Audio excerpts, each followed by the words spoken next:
महेश कहीं जा रहा था। वह अपने आसपास देखता है, वहाँ कुछ भी नहीं था। वो एक सुनसान जगह थी। तभी महेश अपने आप से कहता है, ये कौन सी जगह है? यहाँ तो चारों तरफ कुछ भी नहीं है, पर मैं यहाँ आया कैसे? तभी वह थोड़ा और आगे बढ़ता है और महेश को एक पेड़ दिखाई देता है, जिसे देख महेश बहुत ही हैरान हो जाता है। अरे, इस वीरान जगह पर एक पेड़ भी है, और ये क्या? इसमें तो एक दरवाजा है। ये तो बहुत ही अजीब दृश्य है। पेड़ में दरवाजा कैसे हो सकता है? आओ महेश, मेरे पास आओ, मैं तुम्हें खजाना दूंगा। पेड़ की बात सुन महेश डरते हुए पेड़ के पास जाता है। पेड़ फिर कहता है, पेड़ का दरवाजा खोलो महेश। महेश डरते हुए पेड़ का दरवाजा खोलता है।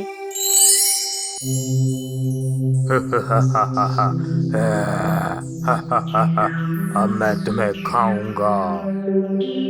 आ आ बचाओ बचाओ, राक्षस राक्षस मुझे खा जाएगा, बचाओ। अरे क्या हुआ? सुबह सुबह ये क्या चिल्ला रहे हो? कोई बुरा सपना देखा है क्या? सपना? इसका मतलब मैं सपना देख रहा था। मतलब कोई राक्षस नहीं है, मैं सुरक्षित हूँ। ये आपको क्या हो गया है? ये सब क्या बोले जा रहे हो? किस राक्षस की बात कर रहे हो? तभी महेश कविता को अपने सपने के बारे में बताता है। महेश की बातें सुन कविता हंसने लगती है। क्या आप भी ना? ऐसा पेड़ जिसमें दरवाजा हो और उसमें राक्षस। कविता, तुम्हें मेरी बात सुनकर भले ही हंसी आए, पर पता नहीं क्यों मुझे ऐसा लगता है जैसे कि मैंने अपने सपने में जो कुछ भी देखा वो सब सच में भी है। क्या आप भी सपने को लेकर इतना गंभीर हो गए हैं? अरे, कभी कभी हर किसी को कुछ अजीब सपने आ जाते हैं, जिनका हकीकत से कोई मतलब नहीं होता। और अब आप काम पर जाइए, आपके सपने के चक्कर में काम की देरी हो रही है। अरे भाई, कहाँ हो?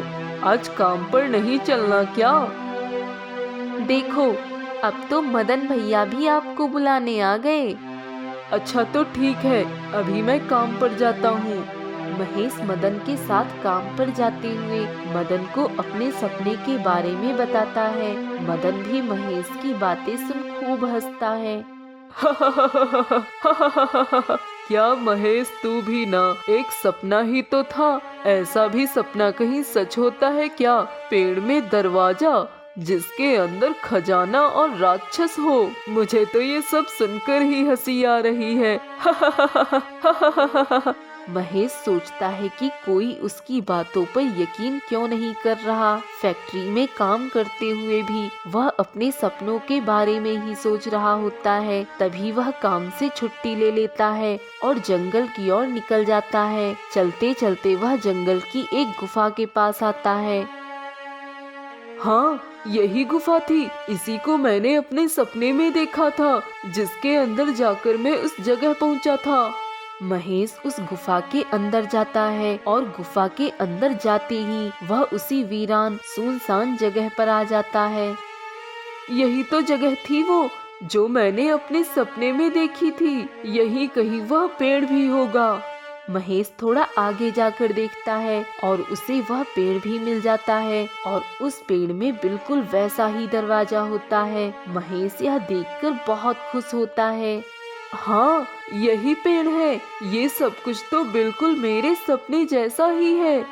तभी पेड़ कहता है, महेश, मैं एक जादुई पेड़ हूँ और इस जादुई दुनिया में तुम्हारा स्वागत है। तभी पेड़ का दरवाजा खुल जाता है और पेड़ के अंदर खूब सारा खजाना होता है। ये लो महेश, ये खजाना तुम्हारे लिए है। तुम जितना चाहो उतना ले लो। महेश पेड़ के अंदर आकर खजाने से थोड़े से सोने के सिक्के लेकर कहता है, मेरे लिए ये थोड़े से सोने के सिक्के ही काफी हैं। इनसे मैं अपना बिजनेस करूँगा और मेहनत से आगे बढ़ूंगा। ज्यादा खजाने का लालच मुझे नहीं है। जादुई पेड़, तुम्हारा बहुत बहुत धन्यवाद। पेड़ को धन्यवाद कहकर महेश सोने के सिक्के लेकर घर आ जाता है और कविता को सोने के सिक्के दिखाते हुए सारी बात बताता है। हाँ, सोने के सिक्के, मुझे तो यकीन ही नहीं हो रहा। आपका सपना तो सच हो गया। मुझे माफ कर दीजिए, मैंने आपकी बातों पर यकीन नहीं किया और आप पे हंसा। वहीं घर के बाहर चुपके से खड़ा मदन उन दोनों की सारी बातें सुन रहा था। अच्छा, तो इसका मतलब महेश ने जो कुछ सपने में देखा था वह सच में है। मैं भी जाऊंगा उस जादुई पेड़ के पास और खूब सारा खजाना लाऊंगा। ये महेश तो कुछ सिक्के लेकर ही आ गया, लेकिन मैं ढेर सारा खजाना लेकर आऊंगा और खूब धनवान बन जाऊंगा। खजाने के लालच में मदन भी उसी जगह पहुंच जाता है और जैसे ही वह पेड़ का दरवाजा खोलता है, उसमें से राक्षस निकलता है। राक्षस!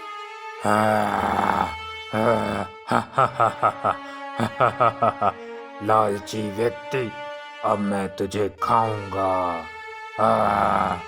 राक्षस उसे पकड़कर खा जाता है। आ आ आ आ आ आ यम, यम, यम, यम। बहुत स्वादिष्ट मांस था, मजा आ गया।